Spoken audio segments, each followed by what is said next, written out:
Did you do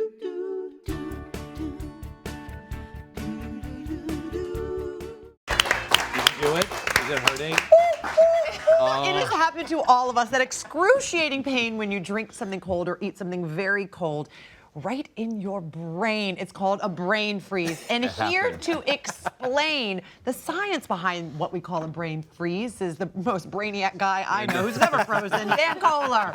Welcome, Dan. Thank you.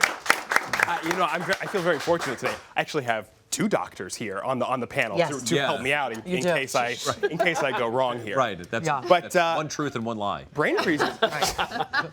Brain freeze is fascinating. Okay. What causes brain freeze? There are actually competing theories about what is causing brain freeze, and I talked with our graphics department today, and they helped us out with some amazing drawings. So I want to use this to help illustrate it. This is your brain, and this is your skull. This is your mouth. Okay. Now, the first theory is that when you drink something cold, these capillaries, they instantly contract in reaction to that cold liquid, and then they rebound dilate. So they swell enormously, and they hit the trigeminal nerve, which is a very important nerve in your face, JJ, that's responsible for sensing pain, correct? Right, and it's the same one involved in migraines too. So you're on the right track here. There you go.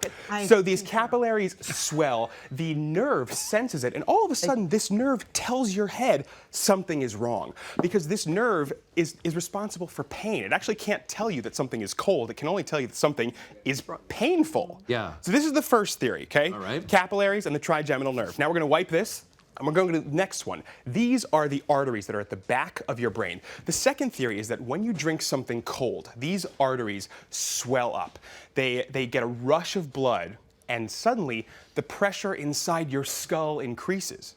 And so the other theory is that this increased pressure in your skull is actually responsible for the pain.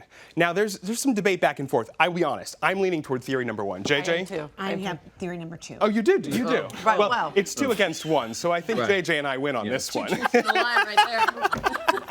Just so you know, the glasses don't help Kim very much. Oh, she wearing glasses. Yeah, she's put on glasses. I have a question that may sound like my brain is frozen, but I just want to clear things up. No, you don't kill any brain cells. There's no brain damage. I've wondered about that. Does it hurt you? Does it hurt? Is it damaging? You know, the name is a complete misnomer. There's no brain damage. There's actually no brain pain at all. No. This is it's the same as referred pain. So when a man is having a heart attack, we have documented that they feel that pain in the back of their neck and in their shoulders, and that's not where they're having a heart attack. Right. That's where your body thinks the pain is coming from. The same thing is happening with brain freeze. There's actually nothing happening in your brain. It's all this nerve and these capillaries for the most part. Okay, another brainless question, perhaps. Hit me, Mark. Why does it seem if when I'm drinking out of a straw, I'll get this more times than I will if I'm just Yes. Yeah. So that's. This is real. This is real. If I'm drinking from a glass, it's rare that I get brain freeze. But if I'm eating ice cream and I put the spoon right into my mouth, or I suck quickly from a straw, now what's happening, if we can get that drawing right back up with the trigeminal nerve. Now this is the soft palate of your mouth right here. And you can see that trigeminal nerve is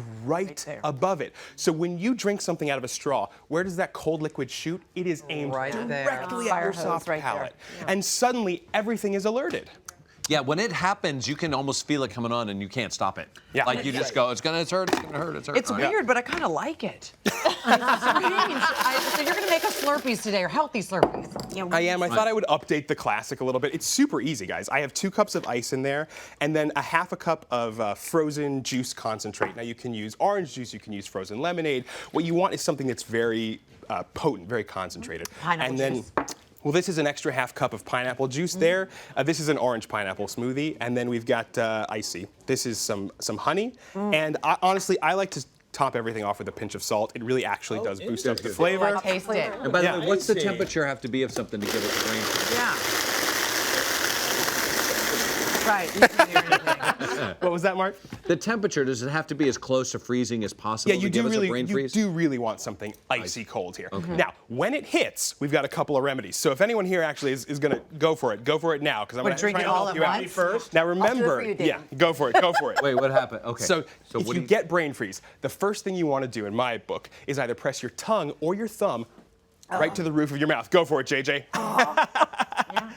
Now, if anybody else has got brain freeze, Second one. Okay, take a sip of this room temperature water. That's instantly going to raise the temperature in your mouth. Now, the third one, this one's a little more complicated. Cover your mouth, breathe in through your nose, and breathe out into your hand. Right. And that helps. That will instantly warm up the, if we can get that drawing again, instantly warm up that cavity right in here. And it's going to send the message back to that nerve. Are we all good? We all good? Yeah. Pass out. We get through this You one? also sort of sound like Darth Vader. A little bit. Just saying. Wow. Wow, Yeah. that's really Wow. good.